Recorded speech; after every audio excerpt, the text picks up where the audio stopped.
সুপ্রিয় দর্শক, হাতে আর কয়েকটা মাস, কিছুদিন পরেই 2026-এ বিধানসভা নির্বাচন।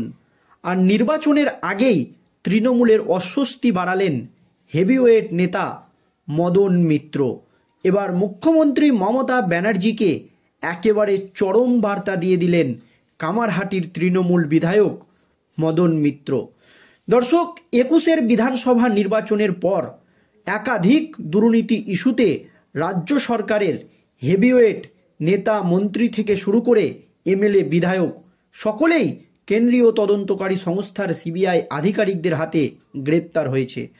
অনেক নেতামন্ত্রী ইতিমধ্যেই জামিন পেয়ে গিয়েছে, কিন্তু প্রাক্তন শিক্ষামন্ত্রী পার্থ চট্টোপাধ্যায় এখনও জামিন পাননি। এই আবহে বিধানসভা নির্বাচনকে সামনে রেখে যখন একটু একটু করে এগিয়ে যাচ্ছে রাজ্যের শাসক দল তৃণমূল কংগ্রেস এবং পরিস্থিতি ঠিক করার চেষ্টা করছে, তখন দলের বিরুদ্ধেই মুখ খুলেই বিস্ফোরক মন্তব্য করলেন কামারহাটির তৃণমূল বিধায়ক মদন মিত্র, যাতে করে রাজ্য সরকারের অর্থাৎ মুখ্যমন্ত্রী মমতা ব্যানার্জির অস্বস্তি কিন্তু অনেকটাই বাড়িয়ে দিলেন মদন মিত্র।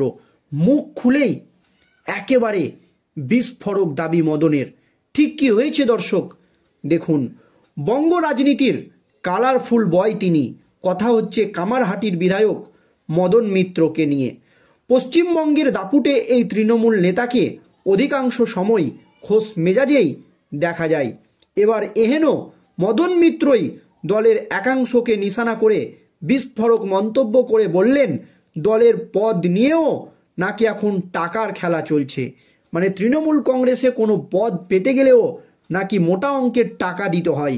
এই রকমই বিস্ফোরক অভিযোগ করলেন কামারহাটির তৃণমূল বিধায়ক মদন মিত্র, যাতে করে অস্বস্তিতে পড়েছে রাজ্যের শাসক দল তৃণমূল কংগ্রেস, বাংলার মুখ্যমন্ত্রী মমতা ব্যানার্জি। খানিকটা কল্যাণ বন্দ্যোপাধ্যায়ের সুরেই নিশানা করলেন রাজ্যের মন্ত্রীদের একাংশকে। টাকা ছাড়া কোনো কাজ হয় না।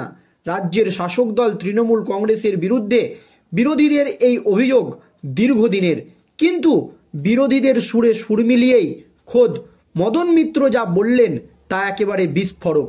তৃণমূল বিধায়ক তথা রাজ্যের প্রাক্তন পরিবহন মন্ত্রী বলেন, দলের মধ্যে একটা ব্যাপক টাকার লেনদেন হচ্ছে। আমি মদন মিত্র, একসময় এমএলএ ছিলাম, আমার কোনো ক্ষমতা ছিল না। এখন আমি রাতারাতি 100 কোটির টাকার মালিক হয়ে গিয়েছি। এখন আমার পদ চাই। আমি বললাম, মন্ত্রী করে দাও। ভালো মন্ত্রী হতে গেলে 10 কোটি টাকা লাগবে। মন্ত্রী হলাম কি না হলাম, আমি 10 কোটি দিয়ে দিলাম। মন্ত্রী না হলে 10 কোটি চলে গেল। এফআইআর করা যায় না, কারণ এক্ষেত্রে কোনো ডকুমেন্টস নেই। এমনই বিস্ফোরক দাবি করে মদন মিত্র। শুধু মন্ত্রী পদের জন্যই নয়, তৃণমূলের সাংগঠনিক পদের নেপথ্যে সেই টাকার খেলা চলছে বলে অকপট জানিয়েছেন কামারহাটির তৃণমূল বিধায়ক মদন মিত্র। তার কথায় একেবারে নিচের তলার পদ, ব্লক পদ, সমিতি পদ, পঞ্চায়েত পদ, জেলা পরিষদের পদ, জেলা তৃণমূল ছাত্র পরিষদের পদ, জেলা তৃণমূল যুব কংগ্রেসের পদ, সব পদে এক একটা সেল বসিয়ে দেওয়া হয়েছে। প্রত্যেকটা পদকে লক্ষ লক্ষ টাকা এবং কোটি কোটি টাকার বিনিময়ে বিক্রি করা হচ্ছে। এমনই দাবি মদন মিত্রের।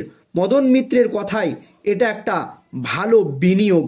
দর্শক, এমনই বিস্ফোরক দাবি মদন মিত্রের।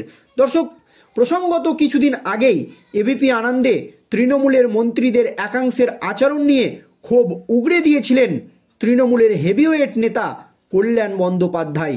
এবার তার থেকে কয়েক ধাপ এগিয়ে বিস্ফোরক মন্তব্য করলেন কামারহাটির তৃণমূল বিধায়ক মদন মিত্র। তার অভিযোগ, এমন মন্ত্রী আছেন যার মানে এও মন্ত্রীমশাই ষড়যন্ত্রী মশাই, মানে ভালোই আছে, বেশ দুধে ভাতে ঠিক সময়ে এসে নামছে, চকচকে জুতো পরে ভালোই আছে। একসাথে মদন মিত্র এদিন বলেন, এতদিন রাজনীতি করার পর আমি বুঝে গিয়েছি সব বাবা মা ধৃতরাষ্ট্র আর গান্ধারী, আমার সন্তান যেন থাকে দুধে ভাতে। এমনই কিন্তু ভাবছে এখনকার নেতা মন্ত্রীরা। কিছুদিন আগেই তৃণমূলের শীর্ষ মহলে ক্ষমতার রাশ নিয়ে জল্পনার মধ্যেই ইঙ্গিতপূর্ণ মন্তব্য করেছিলেন খোদ মুখ্যমন্ত্রী মমতা বন্দ্যোপাধ্যায়। এর দীর্ঘদিনের সঙ্গী মদন মিত্র তিনি বলেছিলেন, পার্টির লোকেরা বলেছেন, বাইরের লোকেরা বলছে, তুমি কি অভিষেক, তুমি কি মমতার? অভিষেকের বয়স অনেক ছোট, দলের সাধারণ সম্পাদক হয়েছে। মাঝে মাঝে ওর টুইট দেখি, অসুস্থ ছিল, বিদেশে ছিল অনেক দিন, রাস্তায় নেমে কত কী করতে পারবে, মাঝে মধ্যে ফোন করবে। বলেন, অভিষেক বন্দ্যোপাধ্যায়ের অফিস থেকে বলছি, এটা করতে হবে, রাজায় রাজায় যুদ্ধ হয়, উলু খাগড়ার প্রাণ যায়। এমনই বিস্ফোরক দাবি মদন মিত্রের। যখন রাজ্যের বিরোধী দলগুলো দাবি করছে যে শাসক দল ক্ষমতায় আসার পর দিন দিন যেভাবে রাজ্যের পরিস্থিতির অবনতি হচ্ছে, যে কোনো কাজ করতে গেলেই ঘুষ দিতে হচ্ছে না তো কাজ হচ্ছে না, টাকার বিনিময়ে কাজ করাতে হচ্ছে, এই অভিযোগ দীর্ঘ দিনের বিরোধীদের। আর এবার বিরোধীদের সুরে সুর মিলিয়ে বিধানসভা ভোটের আগেই মদন মিত্রের এই ধরনের বক্তব্য যথেষ্ট তাৎপর্যপূর্ণ বলেই মনে করছে বিশেষজ্ঞ মহল, যাতে করে অস্বস্তিতে পড়েছে রাজ্যের শাসক দল তৃণমূল কংগ্রেস এবং বাংলার মুখ্যমন্ত্রী মমতা ব্যানার্জি। কারণ মদন মিত্র পরিষ্কার বলে দিচ্ছেন, টাকা ছাড়া কোনো কাজ হয় না। রাজ্যের শাসক দল তৃণমূল কংগ্রেসের বিরুদ্ধে বিরোধীদের এই অভিযোগ যখন দীর্ঘদিনের, এবার খোদ মদন মিত্র যা বললেন তা বিস্ফোরক। কারণ তৃণমূল বিধায়ক তথা রাজ্যের প্রাক্তন পরিবহন মন্ত্রী বলেন যে দলে একটা ব্যাপক টাকার লেনদেন হচ্ছে। আমি মদন মিত্র একসময় এমএলএ ছিলাম, আমার কোনো ক্ষমতা ছিল না, আর এখন আমি রাতারাতি 100 কোটির মালিক হয়ে গিয়েছি, এখন আমার পদ চাই। আমি বললাম মন্ত্রী করে দাও, আর ভালো মন্ত্রী হতে গেলে নাকি 110 কোটি টাকা লাগবে। বিস্ফোরক অভিযোগ মদন মিত্রের। মন্ত্রী হলাম কি না হলাম, আমি 100 কোটি দিয়ে দিলাম, মন্ত্রী না হলে 10 কোটি চলে গেল।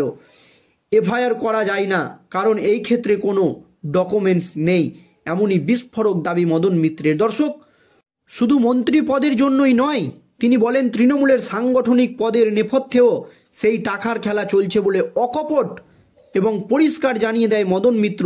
তার কথাই একেবারে নিচে তলার পদ, মানে ব্লকের পদ থেকে শুরু করে সমিতির পদ, পঞ্চায়েত পদ, জেলা পরিষদের পদ, জেলা তৃণমূল ছাত্র পরিষদের পদ, সমস্ত পদ, মানে যে কোনো পদ পেতে গেলেই কোটি কোটি টাকার খেলা চলছে। বিস্ফোরক দাবি মদন মিত্র।